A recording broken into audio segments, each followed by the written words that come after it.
Sebelum melanjutkan, jangan lupa subscribe dulu. Terima kasih. Bab 254, siapa yang membiarkanmu pergi?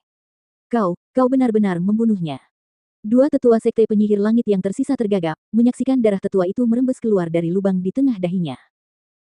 Meski kejadian itu terjadi di depan mata mereka, kedua tetua sekte penyihir langit masih merasa sulit untuk mempercayai bahwa seorang tetua sekte penyihir langit dibunuh oleh Huang Xiaolong. Sebelumnya, ketika mereka bertiga diundang oleh Dusin dan Deng Guangliang, mereka semua berbicara dengan gembira dan tertawa dalam perjalanan ke sini, tetapi sekarang salah satu dari mereka terbunuh. Meskipun kematian bukanlah hal baru bagi mereka, ini terlalu tiba-tiba. Kau masih menganggap semua ini lelucon. Huang Xiaolong membantah dengan ekspresi sarkastis di wajahnya. Detik demi detik berlalu dan kebenaran akhirnya terungkap bagi kedua tetua sekte Magi Langit. Keduanya berjuang untuk berdiri dan tetap diam saat keduanya berdiri di sana. Huang Xiaolong tidak terburu-buru dan tidak memburu mereka. Sambil menunggu jawaban mereka, kekuatan spiritual Huang Xiaolong terkunci pada Geng Ken yang tersembunyi. Selama ada tanda-tanda bahwa Geng Ken akan pergi, Huang Xiaolong akan bergerak tanpa ragu-ragu. Baiklah, aku bersedia untuk tunduk, bersedia. Tidak butuh waktu lama sebelum kedua tetua sekte Sky Magi berbicara, bersedia untuk tunduk kepada Huang Xiaolong seperti semua tetua lainnya sebelum mereka. Dengan demikian, keputusan mereka tidak mengejutkan Huang Xiaolong. Namun, kali ini, Huang Xiaolong tidak memulai dengan mencap tanda jiwa pada mereka, sebaliknya, dia melihat ke arah sudut kiri aula, bagaimana, orang tua Geng Ken. Masih tidak bersedia menunjukkan dirimu. Berapa lama lagi kamu akan menonton? Semua orang yang hadir di aula utama tercengang.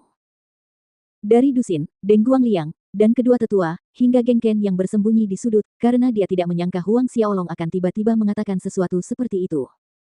Terutama Geng Ken, yang tidak percaya ada orang yang mampu mendeteksinya dengan semua auranya yang menyatu. Geng Ken ragu-ragu sejenak, lalu dalam sekejap cahaya, dia muncul dari sudut gelap dan melayang ke aula besar, muncul di hadapan semua orang. Dusin dan Deng Guangliang panik melihat kemunculan Geng Ken yang tiba-tiba. Bingung dan panik, mereka berdua bergegas mengaku bersalah di hadapan Huang Xiaolong, "Tuan muda, tolong hukum kami." Jelas bagi mereka saat itu bahwa Geng Ken membuntuti mereka. "Berdirilah, ini bukan salah kalian berdua," kata Huang Xiaolong. "Kami berterima kasih atas pengertian Tuan Muda." Dusin dan Deng Guangliang bangkit dan mundur ke sisi Huang Xiaolong. "Tetua Agung, selamatkan kami gelombang." Dua tetua sekte penyihir langit yang baru saja, dengan sukarela, tunduk pada Huang Xiaolong berteriak kegirangan dan berlari ke arah Geng Ken saat mereka melihatnya muncul di hadapan mereka, seolah-olah mereka menemukan secercah harapan terakhir. Geng Kong menatap tajam ke arah dua tetua itu sambil mendengus dingin, "Ketika kalian berdua kembali, pergilah dan terima hukuman sesuai dengan peraturan sekte." Mendengar itu, ekspresi kedua tetua menegang. Sekte penyihir langit menjatuhkan hukuman berat atas tindakan pengkhianatan. Melihat perubahan ekspresi mereka, Geng Ken menambahkan, "Namun, melihat kontribusi berjasamu selama bertahun-tahun pada sekte penyihir langit, aku akan berbicara kepada penguasa sekte atas namamu untuk meringankan hukumanmu." Janji ini tampaknya menenangkan mereka berdua, saat mereka menangkupkan tangan mereka sebagai ucapan terima kasih kepada Geng Ken. "Kami berterima kasih kepada Tetua Agung, terima kasih banyak. Kami pasti akan tetap setia kepada Sekte Penyihir Langit dan Tetua Agung di masa depan." Geng Ken menganggukkan kepalanya tanda puas. Huang Xiaolong berdiri di samping, memperhatikan mereka bertiga berdiskusi di antara mereka sendiri dan dengan anggun tidak menyela.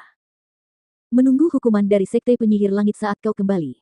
Geng Ken ini begitu yakin mereka bisa meninggalkan tempat ini dengan aman." Huang Xiaolong mencibir.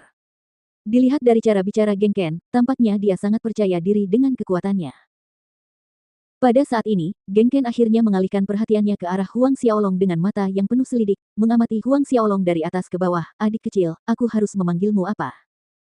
"Huang Xiaolong." Huang Xiaolong menjawab dengan tenang. Huang Xiaolong tidak menyembunyikan namanya, karena menurutnya, itu bukan sesuatu yang layak disembunyikan. Geng Ken menelusuri ingatannya dan, Huang Xiaolong, adalah nama yang asing baginya. "Hehe, jadi itu adik Huang. Sepertinya kekuatan adik Huang tidak buruk."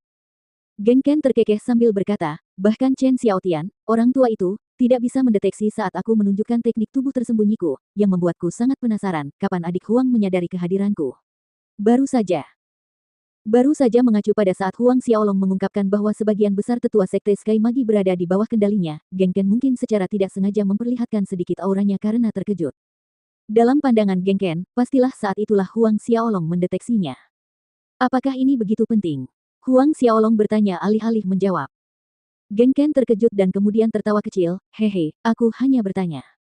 Kekuatan adik Huang tidak buruk, bagaimana kalau kita bahas kerja sama di antara kita? Kerja sama. Huang Xiaolong menunggu Geng Ken melanjutkan. Benar, kerja sama.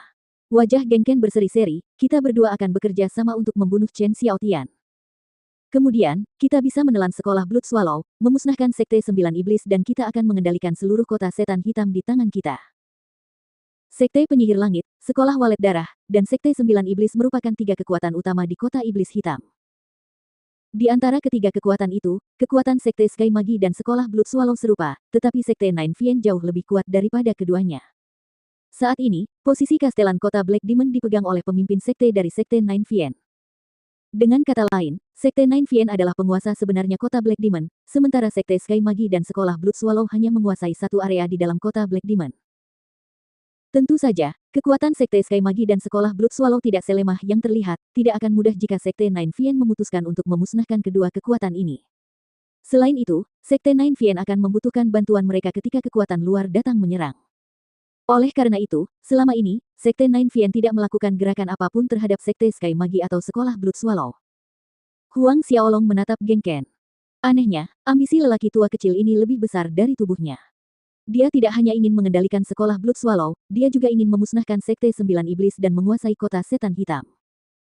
Geng Ken menganggap diamnya Huang Xiaolong sebagai bentuk pertimbangan atas usulannya dan diam-diam merasa senang. Sambil tersenyum ramah, ia melanjutkan, melemparkan umpan, setelah kita menaklukkan kota setan hitam, adik Huang dan aku akan mengambil posisi yang sama sebagai kastelan. Di Bedlams, ini adalah praktik yang normal. Satu kota dengan dua kastelan yang memiliki otoritas yang sama. Oh, kita berdua menjadi kastelan kota iblis hitam. Ekspresi Huang Xiaolong datar, membuat siapapun sulit menebak apa yang sedang dipikirkannya.